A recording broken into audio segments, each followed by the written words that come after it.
I'm Josh. And I'm Jen. Welcome to the Gospel Shaped Family Podcast. Each episode brings biblical wisdom and practical conversations on parenting, marriage, and family. And we discuss how to disciple the next generation with a biblical worldview. Whether you're raising children, shepherding a church, or longing to build a legacy of faith in your home, this podcast is for you. Join us as we explore how to shape hearts, homes, and churches around the gospel, one conversation at a time. Welcome to the Gospel Shaped Family Podcast, and today I'm joined by Scott David Allen, who is a prolific author and has written an incredible book called Why Social Justice is Not Biblical Justice, and that's what we're going to be talking to Scott about today. I've personally benefited from Scott's book and promote it all over the place. We often have this book at our tables when we go in and speak at churches and schools, and we sell it on the Renew Nation website and have highly recommended it to a lot of people. Scott was actually gracious enough maybe a year and a half ago to join me on the Awana board. I assigned this book to the board members of Awana, which I have the privilege of being part of that ministry. Scott was gracious enough to join us for 30 minutes to help train the board of Awana to think through this, and he did a Q&A, and it was fantastic. It's been helpful for our ministry, and I think it's going to be helpful for everybody today just to be thinking through this subject scripturally, and then how we train our children and our grandchildren on this topic. And so, Scott, before we do that, can you introduce yourself, your family, your ministry, and just give everybody a quick introduction to who you are? Thanks, Josh. It's so good to be with you, and it's been a real joy for me to have you as a ministry partner and a friend. And I honestly can't tell you how much your support for the book has meant to me. It's really meant a lot. So, so just a little bit about me. I'm married. We have 5 kids. All of them now are grown and out of the house. We're a homeschool family, with the exception, I should say, of our youngest, Annalise. She's going to be a senior in high school next year. So. We Wow. also have 5 grandkids now, so we're kind of moving into that phase of life, and that's exciting. As far as the work that I do, the ministry, I began ministry right out of university in Oregon. I felt a calling to work with the poor, and so I joined the Christian Relief and Development Organization, Food for the Hungry, and served overseas with them, traveled to a number of different countries as a teacher and trainer, staff trainer with Food for the Hungry. And then we began the current ministry I'm privileged to lead, called the Disciple Nations Alliance. We began that about 30 years ago.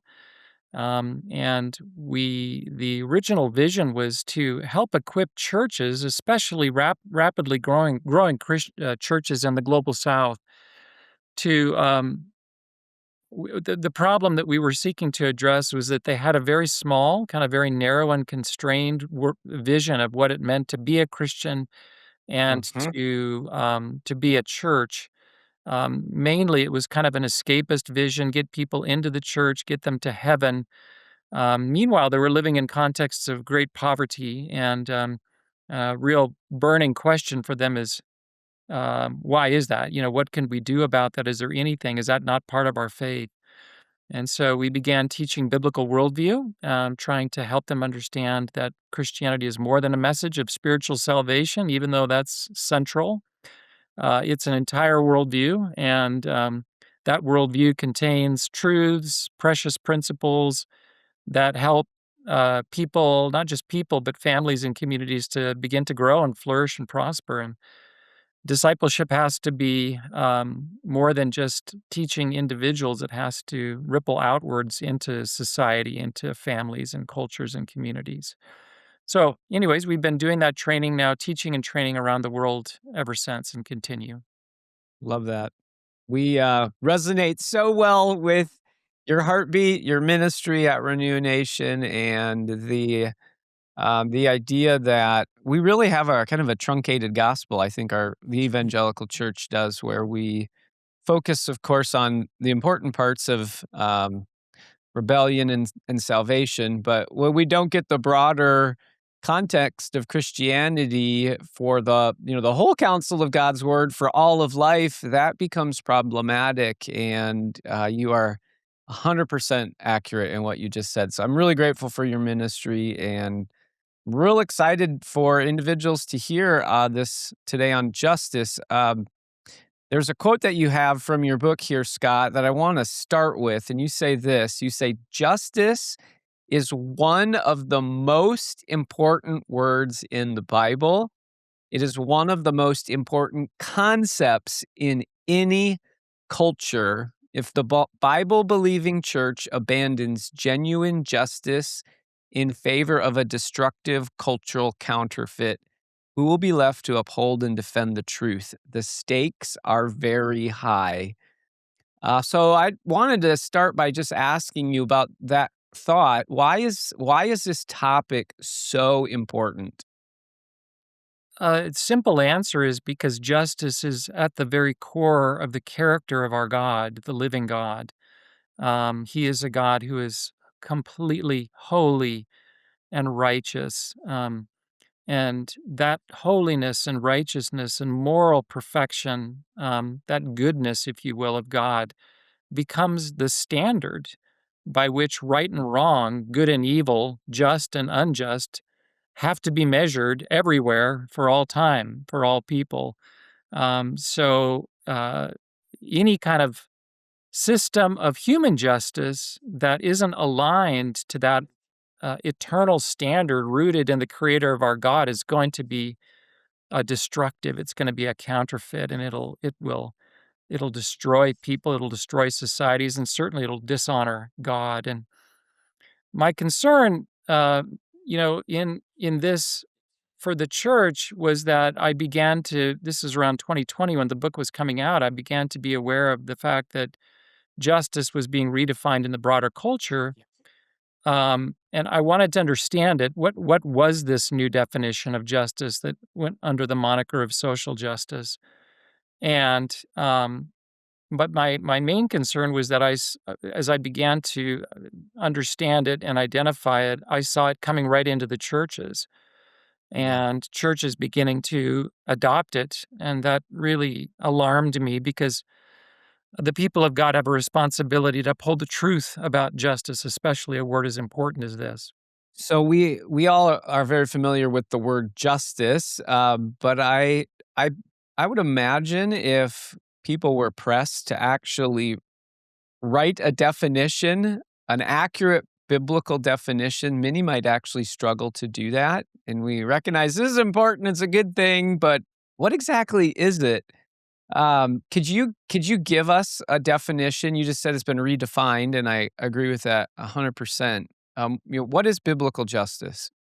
Yeah, I worked a bit to see if I could develop a concise very biblical definition of justice, at least one that kind of made sense of my reading and understanding of the scriptures. And this is what I wrote in the book for a definition. Biblical justice or true justice is conformity, or you could say alignment, Yep. to God's moral standard as revealed in the Ten Commandments and the royal law in the New Testament, which is love your neighbor as yourself. Hmm.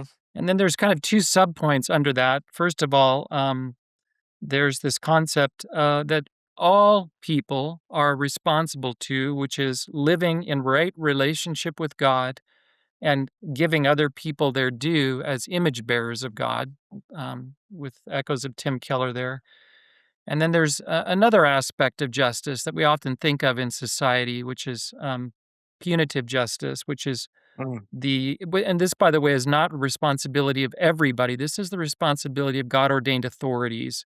yeah. They have a responsibility to render judgment, to right wrongs, and to mete out punishment for violations of that moral standard, for law breaking. And that is reserved for God ordained authorities, including parents in the home. civil authorities in the state, elders in the church, etc.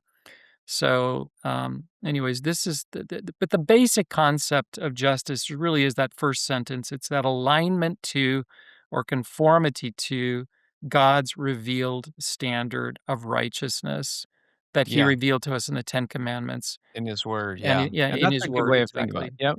Yeah. Yeah, conformity to God's law, and when you think of God's law, good summary, that's the Ten Commandments, Correct. and Yes. justice would, according to what you just said, it requires a standard then of right and wrong. You can't do what you just said if you don't have a standard of right and wrong, and so, speak to that because that's really challenging in our culture today, just idea of right and wrong. Well, absolutely. Yeah, one of the things one of the insights I gained as I studied this was that the word justice, the Latin word anyways, for it can be translated into straight, and I thought that was fascinating, straight, like a line, and the imagery was a plumb line. So if Mhm. you wanna build a straight wall, you have to have a plumb line, you have to have a standard for what straight is. And that's really at the core of the concept of justice, but it's a standard not for what straight is, but for what good is, for Yep, what righteous is, for what moral is or ethical. And yeah, no, people struggle with that today because we have rebellious hearts, right? We we want to define right and wrong for ourselves, right? That's the kind of yep, the concept of antinomianism or libertinism. We want to be gods ourselves and define what is right and wrong.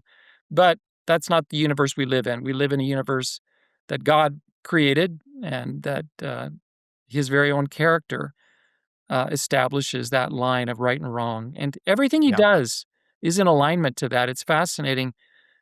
He himself cannot violate that. The Bible says God cannot lie.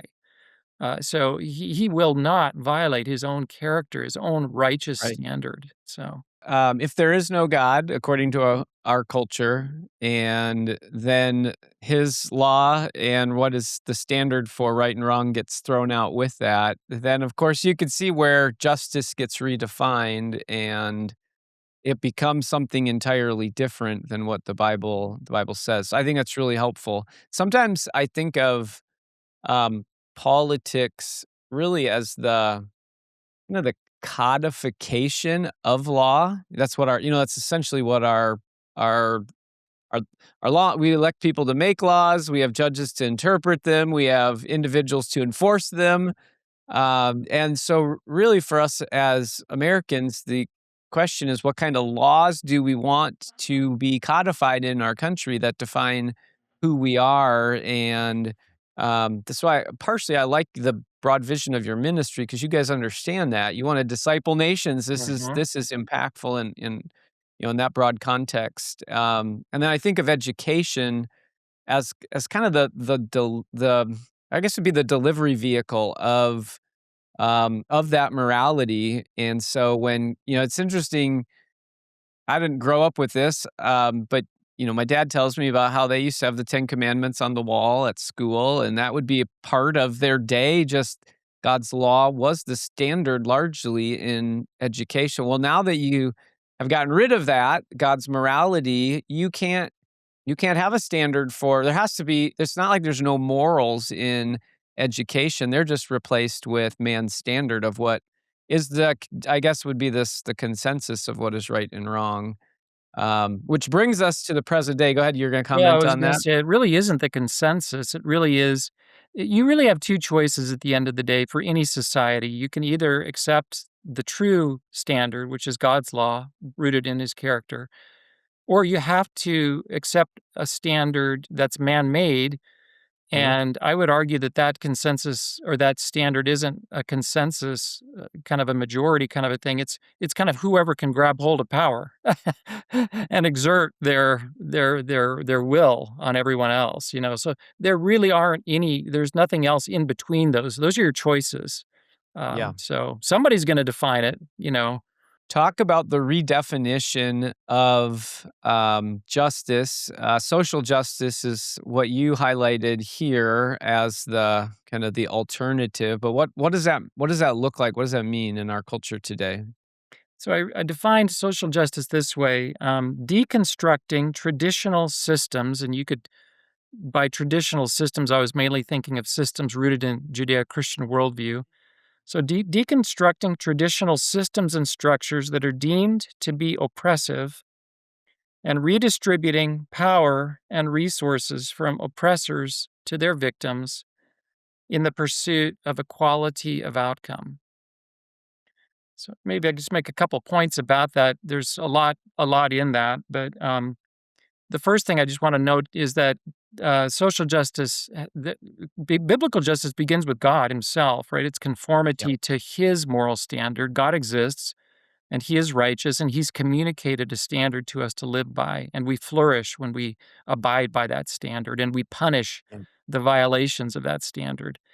Social justice, there is no God here. The idea comes from Marxism. That every day that goes by, that becomes clearer and clearer to me. This is just what we have today under the banner of social justice is just an extension of these ideas that came from Karl Marx, and then were filtered through what some call the neo-Marxists, people like Antonio Gramsci in the Frankfurt School in the 1940s and 50s. But it's all Marxism, so it's atheistic at its core.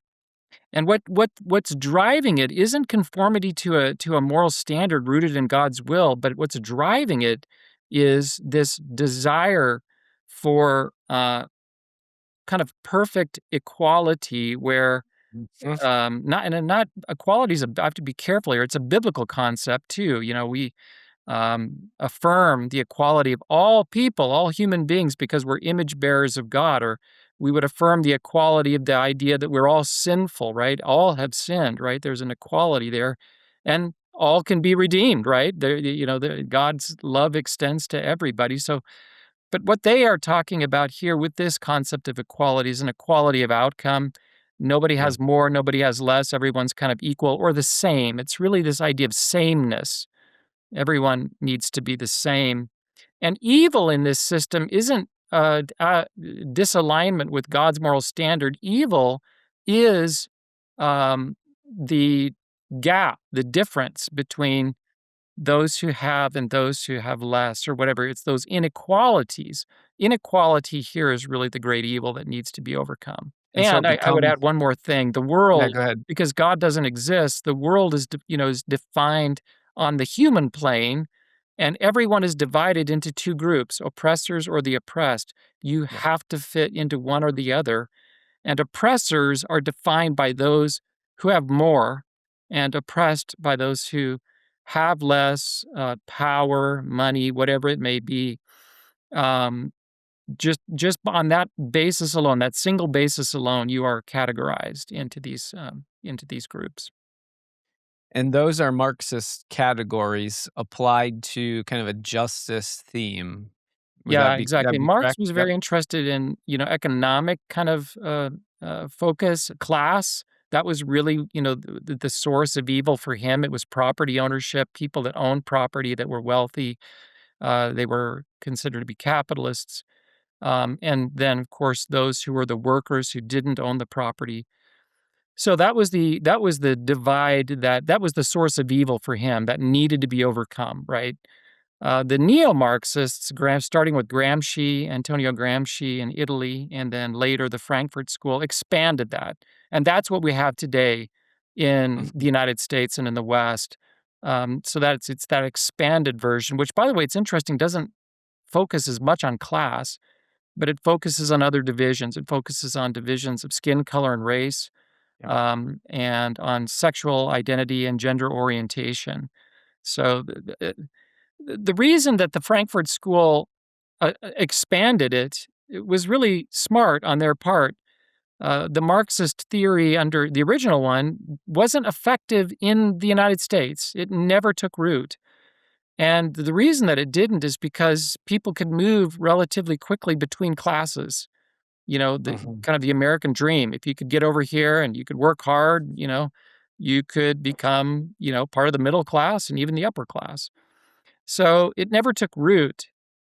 But this expanded cultural Marxism that focused especially on racial divides and on sexual orientation and gender divides really took a deep root to the point that it's, I would argue, the dominant kind of understanding of justice, really the dominant ideology in elite circles in the West, kind of government, higher education, media, Dominant. still is Yeah. today. It's dominant. Let's take a break to thank Renew Nation, the sponsor of this podcast. If you've benefited from the Gospel Shaped Family Podcast, consider making a tax-deductible donation to Renew Nation today. Your generous donations make this podcast and our work to help children develop a biblical worldview possible. If you've enjoyed the episode, you can support us by leaving a review. This helps the podcast grow and reach more families. Now back to the show. Yeah, so just summarizing a little bit of what you said, I think it's real helpful just to be thinking, is this scriptural or is it not? So sometimes it's as simple as asking, well, what's the problem? And in social justice, as you mentioned, sinning against God and rebelling against his law, his standard, that's not the problem. And there is no the sin in that sense. It's redefined sin, as you said, as it's a grievance against other Right, other humans. groups, right. Yep, because of the differences in haves and have-nots, essentially.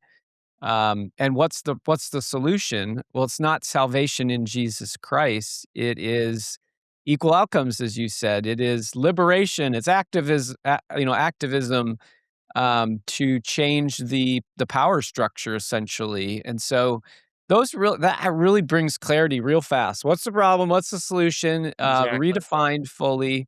You mentioned this idea of equal outcomes, and we hear this often. Can you talk a little bit more about that? What's problematic about the idea of equal outcomes, and how does that fit into this Marxist idea? And what is Marxist about that? The idea of equal outcomes, he just there was I think at the root of this is a kind of resentment, a lack of contentment.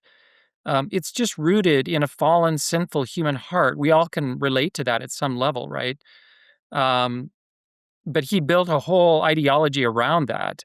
And so for him, salvation was a world in which that deep nagging problem in his own heart was eliminated, and that would be eliminated once once everyone was kind of brought down to size and made the same.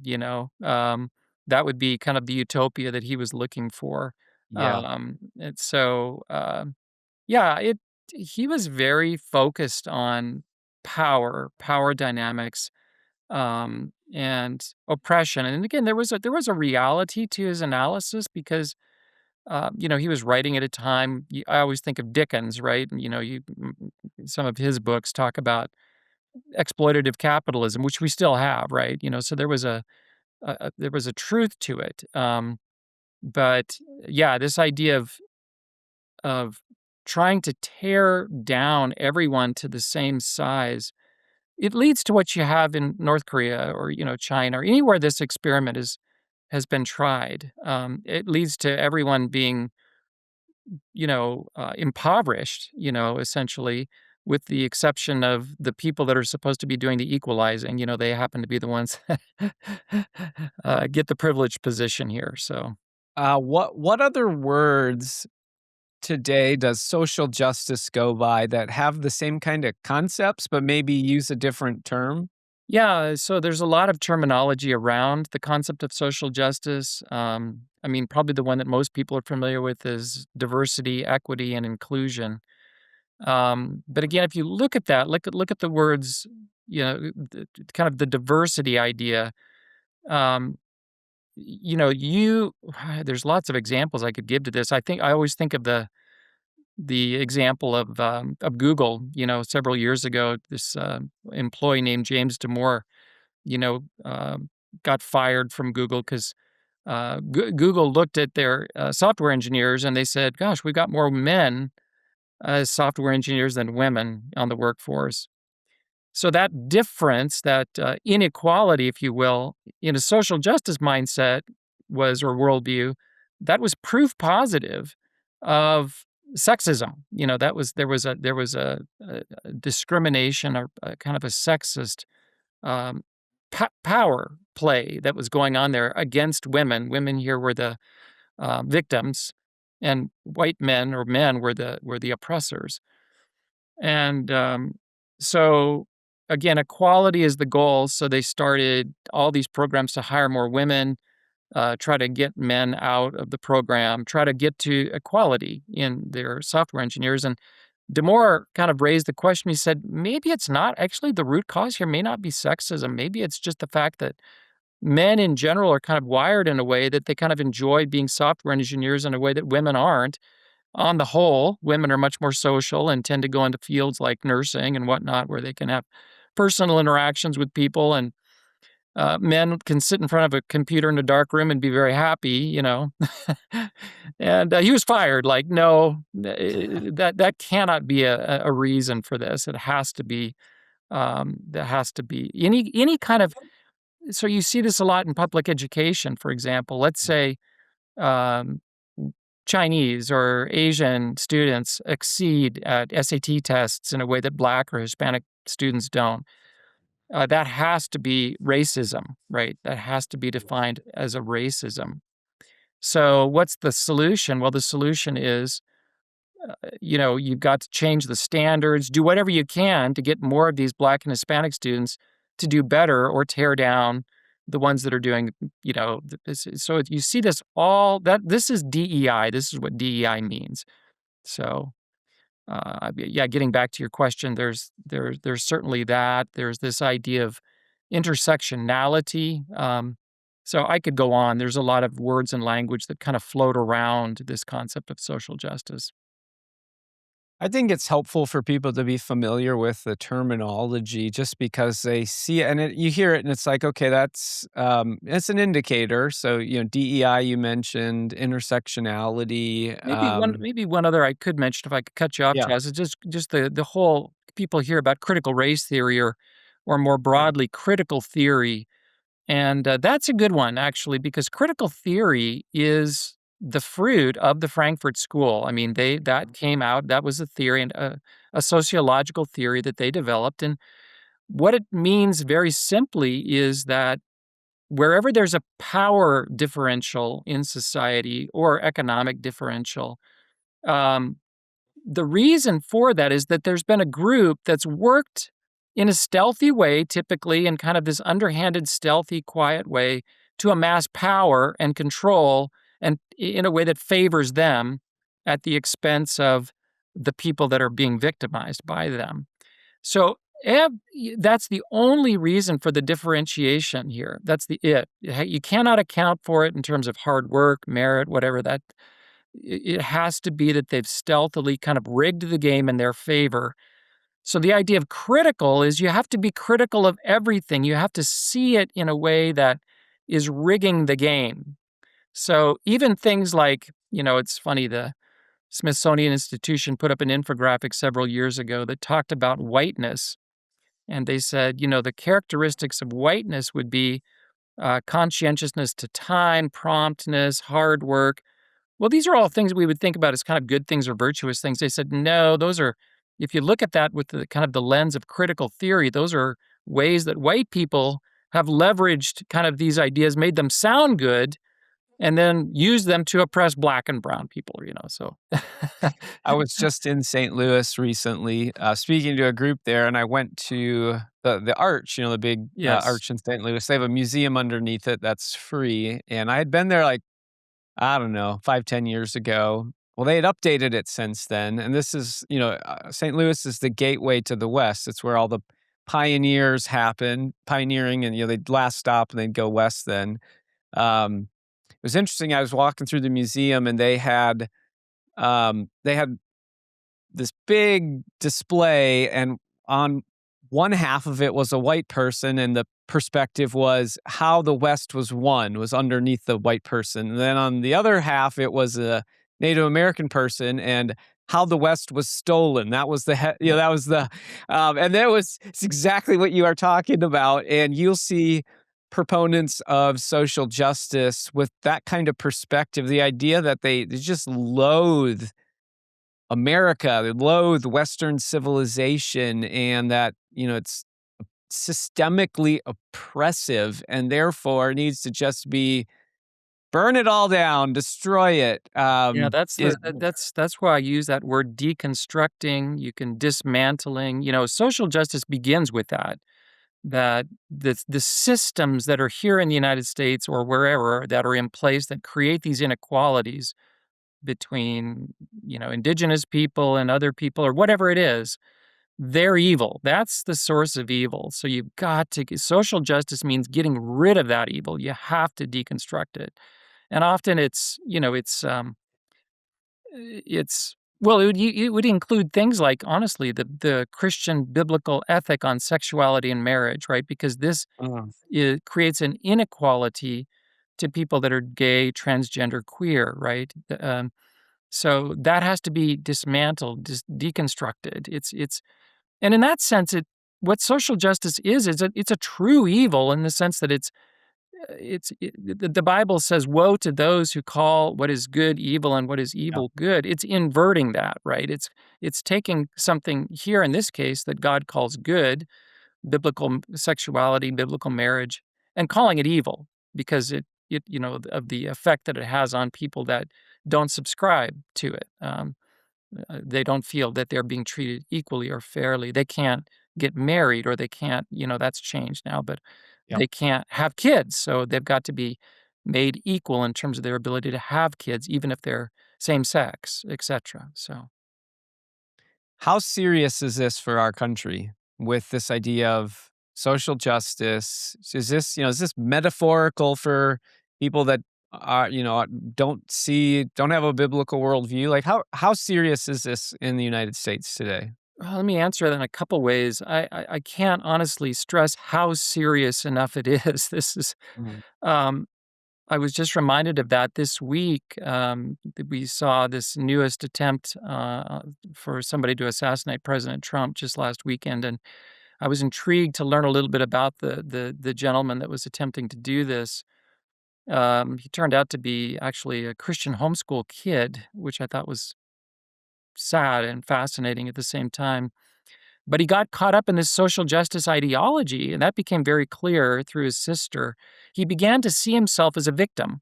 He was black, is black, and and he began to see himself entirely as a victim, even though he went to, he was raised in a very privileged family, and then went to like Caltech, one of the most elite schools in the United States. And it was that victim. When you begin to see yourself entirely as a victim, it breeds resentment, bitterness, and that's so deadly. I mean, it just leads to very dark places, including ending up one day with guns in your hand trying to kill the president of the United States. So that's one Mm. example. But we know from the 20th century just how deadly it is when you stir up this kind of deep, deep resentment, hatred. So, really, the problem with this ideology at its root is that it doesn't source evil in the fallen human heart, but it sources evil in the world with other groups, Jews, Hutus, white people, whatever it is. Any time in human history that you say the problems in the world exist because of you, that group, it's going to be absolutely deadly, right? You've made the solution is violence against that group. And that's what we saw. The 20th century was the most violent in human history because this whole Marxist ideology was put into practice. It's crazy that it didn't go away. I thought it did for a while. I thought that Marxism was defeated when the Berlin Wall fell, but I was really wrong. It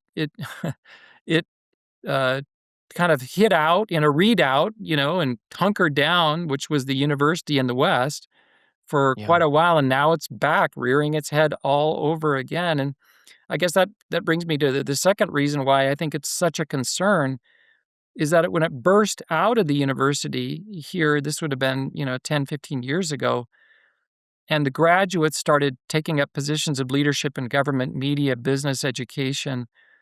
Um, you began to see that this now has become really the dominant driving ideology in the West. This isn't a threat that's on the margins or has the potential to come in and kind of become central. It is there right now. It has reshaped the state of Minnesota that I live in, Minneapolis, after George Floyd. Yes. Um, and we will say he was not murdered. He died of his own drug overdose. And our leadership in our state um, functioned on this ideology of social justice to defund the police because they hate law and order. They hate the rule of law. Yeah, there's an And inequality. These poor people that are in prison by no fault of their own. I mean, I'm talking in terms of the social justice mindset, right? They're the victims of oppression. They need to be freed, right? It upends the biblical justice from a criminal justice yes, standpoint. yes.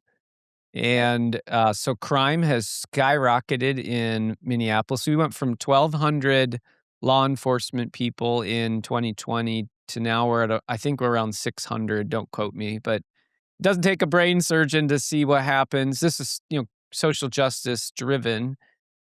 Crime has skyrocketed. Businesses are leaving. Our city council in Minneapolis, there's 9 members on it. 4 of them were openly elected and ran as democratic socialists on these kinds of ideas you've just talked about. We have a number more that are running this November, and I would imagine that they will get a majority and can then do whatever they want. You then end up putting taxes through the roof because that You brings try, some yeah, equality trying from to the bring that equality, right? Yeah, yep. economically, right? And it just is gonna we have anyways, I could keep going on those kinds of things, but this, as you said, this is a major issue, and as Christians, it means well, let me ask you. So this is an issue. What do Christians do about it? Yeah.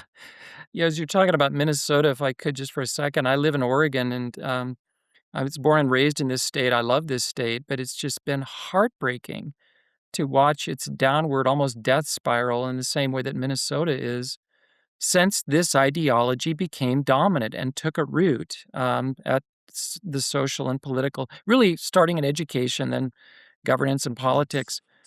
The most beautiful city, Portland, during the 2020 riots was literally burned down, huge sections of it, just like Minneapolis was. And to this day, businesses have fled. It's like a ghost town. This is a beautiful city that, 100 years ago, people worked hard to make it really, really beautiful. It was thriving in the 80s when I was in college. It was, just so many creative businesses, restaurants, breweries, just really, it was a place people wanted to come, even until just a few years ago. Now people are fleeing. This is we talk about ideas having consequences. These are the consequences, the dark consequences. So you asked the right question. What do we do? How do we how do we turn this kind of thing around? I think for me, the first step was understanding. I couldn't fully understand it. I was coming from a place where I had almost discounted Marxism. I didn't think a lot about it because, again, I kind of wrongly assumed that it was on its deathbed after the fall of the Berlin Wall and kind of the end of the Cold War. I I had to come to grips with the fact that not only did it not die, it came back and is now dominant. So I had to understand. For me, it was an understanding of what is this new Marxism, this new social Mhm. justice, this neo one that's very fixated on race. The founders of Black Lives Matter. What does race have to do with Marxism? And just so understanding kind of this new form of it was critical for me. I think the second thing was, I feel like as goes the church, so goes the nation. I really believe that. Os Guinness says God has his people where he wants them, but too often they're not being his people where they're at. And even here in Oregon, there's an active church that's not small. People think Oregon is unchurched, and compared to maybe Texas, it is, but doesn't mean there's not a big active church here. Mhm. But boy, the church is got this kind of escapist, um, disengaged, hopeless kind of mindset here. I'm speaking generally, but I've really noticed it since moving back here. So they just feel like it's not their business, right? When you talk about these cultural issues, or political issues, they feel like it's just not our problem. It's not something we should be worried about or engaged in. Again, it's just our job is to kind of focus on our church programs, evangelism, certainly try to get people into the churches, uh, but I always feel like, gosh, okay, the church has to start. It has to understand very clearly what biblical justice is, how it's different from this counterfeit, and then it has to get a little bit angry about that and saying we have to defend this. Like we cannot just abandon the culture to this counterfeit justice that's going to destroy it. We have to. This word justice isn't just for us Christians, and it's not just for us in the church. This is for everybody and it's for their good. So we've got to start kind of defending that. Now, what shape that takes, I think, the sky's the limit. I would say it's kind of wherever you have the ability to make a difference in a schoolroom, on a school board, in a business. People say, but Scott, if I speak up against this is so dominant. I'm going to be labeled a racist. I'm going to be labeled whatever it is. I'm going to lose my job. And my response to that is I'm sympathetic to that, but I'm also like, we have to kind of have a theology of getting fired at this point, like I think we have to be strong and trust God and not cave. I mean, that's not what we need to be doing right now. We need to speak the truth in love, clearly into the culture right now. And I'm so grateful that since 2020, I think that there has been, I feel like a tide has kind of turned. Some people call it a vibe shift. And you see Christians doing this more, standing up, and to the point that, DEI has become kind of a negative critical thing now, and laws are being passed at the federal level and in some states against it. So there is a pushback, and that's good. We just need to continue that. And we have to do it everywhere. We can't just do it in kind of the so-called purple or red states. It's got to be, we got to do it here in blue states as well, like Minnesota and Oregon. Yeah. Well, it's corrosive, so it's not gonna just stay out of the, red states. It's gonna impact the whole country if it continues to take root, so I appreciate that. In our city, my wife and I met one-on-one with each of our city council members and our mayor, and we said, "Here's where we stand on this. This is problematic." This is in Minnesota, here in the suburbs of Minneapolis, and um, we just through that and getting a lot of people. They city governments respond when there's a lot of people involved, Right. and so we did that. We brought people in, had them speak up, and for a time, we impacted the direction of a mostly blue area city government, and it happened because we were willing to take the time and speak up. And there was a cost that we paid. I got doxxed. Mm. People tried to Ah, take my job, get me fired, and a lot of nasty things that got said about me on local, pages, Facebook city pages. But at that point, like, who cares? Those are right. just words, right? Right. And it did make a difference locally. So that's good. That's good encouragement that you gave. What happens if this ideology has crept into somebody's church that is listening, or if they're part of a Christian organization, a Christian school, and this ideology? What would you recommend in that case? Yeah, I think if you begin to see it creeping into the leadership, let's say it's a church and it's beginning to make its way into the preaching and the messages that the pastor is speaking, and this has been the case with lots of evangelical churches. Um, yeah, I would be very concerned about that. I would begin with a request to talk to the pastor, and then again, the tools that we use as Christians to kind of advance our agenda are not the same, right, as Marxists, right? We're not about lying, deception, manipulation, power tactics, threats. That's not That's not what we do, right? The Bible says, "Speak the truth in love." And so our tactics have to be, I think at the end of the day, they're powerful because they're true and they work. Like they lead to good outcomes. And that's what attracts people to them. But yeah, I would sit down and very respectfully talk to your pastor. If it's a school, I would talk to school administrators, or if it's in a school department, I would talk to the head of that department, and just try to understand, try to learn. Um, Again, this is where you need to kind of come in with a pretty good clarity in your own head about what this ideology is, and how is it different from what the Bible is teaching. Um, yeah, if I think if people are in churches where their pastors are really caught up in this and are resistant to making change, they really believe that righteousness is marching with Black Lives Matter or whatever it is, then I think you would look for a different church. And that's what Mhm. people have done. It's been amazing to watch the exodus from churches into one church into another. In the town I live in Bend, it's just been phenomenal to see once thriving churches just lose almost all their membership, going to churches that aren't afraid to talk about this and talk about it biblically. So I feel like there's kind of hope there. Like people in the pews are sensitive enough to this that they're willing to get up and leave. Yeah. I don't love that. You want to try to redeem and restore these groups. I especially feel that way with Christian schools and universities. My daughter went to Biola. I love Biola. Biola's gotten caught up in this in certain of its departments, sociology most prominently, and others.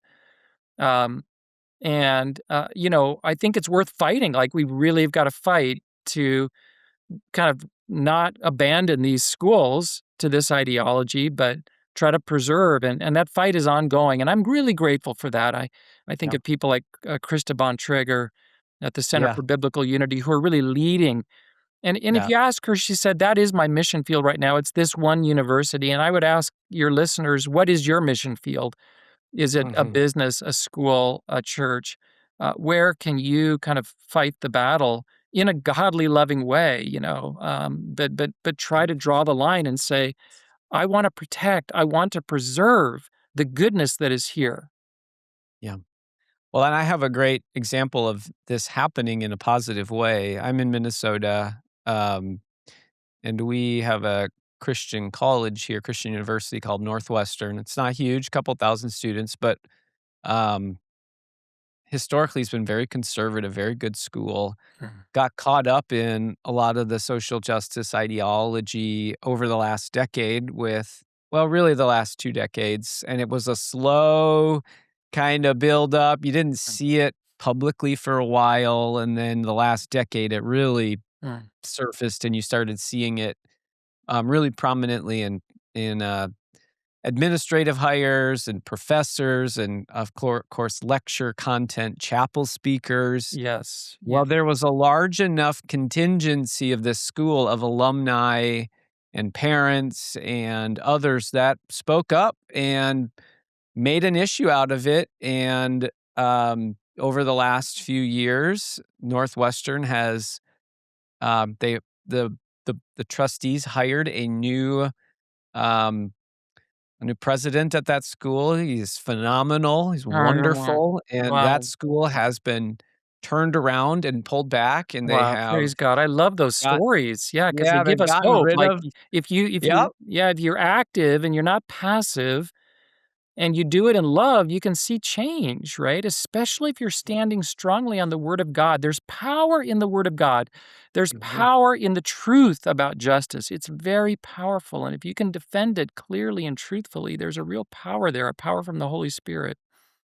yeah, yeah, so speak up lovingly, but truthfully, and yeah, I Yeah, love that. don't be passive. Exactly. We're not called to that. We're not called to this passivity or disengagement. I just think that mindset that's so prevalent, sadly, in evangelicalism today is really, in some ways, the root problem. I almost feel like that's the bigger problem. That is the bigger problem here in Oregon. The fact that we have social justice warriors kind of running the government and whatnot, or is it the fact that we have a passive church that doesn't want to get itself involved in that? I I hate to say it, but I think it may be the latter, Yeah. So, Yes, that's true. Well, I wanted to end with one question here, and that really is for parents and grandparents. As they're thinking about how do I help my children and grandchildren understand this topic of justice biblically, what kind of advice do you have for them to do that? um, I think, as you're raising your children, you have the you actually have to be a practitioner of biblical justice in the sense that God has given parents the authority to administer, justice in the home, to uphold what is right and good, and to punish, violations of it. It's very hard. I can say that from raising 5 kids. The hardest thing we ever did was discipline, and punishment.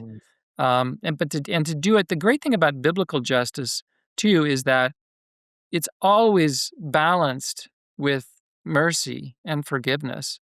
And by the way, mm, that's what makes it so beautiful and powerful. You don't see any of that in the ideology of social justice. It's all punishment, retribution.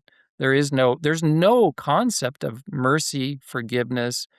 That's what makes it so deadly, by the way. mm, But biblical justice is always tempered by those other concepts, and that's because that's God's own character, right? He's just, but he's also loving. He's also merciful. He's also forgiving, and that's why Jesus had to go to the cross. It's the cross itself that upholds true justice, and that there was punishment for wrongdoing, mm. but mercy in that Jesus took the punishment that we deserved. Like, we didn't deserve that. It was pure mercy. So, anyways, parents, if you can model that justice and mercy with your kids, right now I see a lot of parents that it's easy to give up on the justice part. Like, we'll just kind of let kids do what they want to do. And, punishment is hard. I don't want to punish it. You're going to get in trouble if you punish your kids. But don't do that, because you're teaching them justice. You're teaching them that there is a standard and that it's serious when you violate that standard. It actually is so serious that a price has to be paid, for that. That's the whole message of the Bible. There has to be a punishment for that. Mm. Somebody is going to have to pay for that. And then, yeah, just as they get older, just begin to teach them, from the Bible. The word justice is all over the Bible. And so are its counterpoints of mercy and grace and forgiveness. So I think you just have to understand this, teach it, model it. And of course, there's a lot of great resources that can be used as well. So, Yes. Starting with your book, Why Social Justice is Not Biblical Justice. Scott, tell us where everybody can find you, connect with you, find your resources. yeah, I would direct people to our ministry, which is Disciple Nations Alliance. That's disciplenations.org. Yeah, we have a lot of discipleship resources for churches that, again, our kind of goal is to help them apply a true biblical worldview in ways that begin to make a difference in society, and that certainly includes Mm. upholding the truth of words like justice. The book, Why Social Justice is Not Biblical Justice, can be found anywhere books are sold, Amazon or Barnes and Noble, etc. And as I said before, it's fantastic. If you haven't read it, I highly encourage you to do so. Well, that does it for today. Thanks for tuning in, and we will see you next time. We're honored to partner with the Addisons, and today I want to point you toward their podcast. It's called Culture Proof, and they use a biblical approach to view current events, family, politics, and more. What makes it unique is their biblical perspective. They take the truth from the Bible and they apply it to issues that we're facing today. They don't just discuss problems, they provide practical things that we can do to make a difference and raise our children to follow Christ. Subscribe today so that you and your family can be culture proof. Thank you for listening to the Gospel Shaped Family Podcast. Please share this episode and give us a 5-star rating wherever you get your podcasts.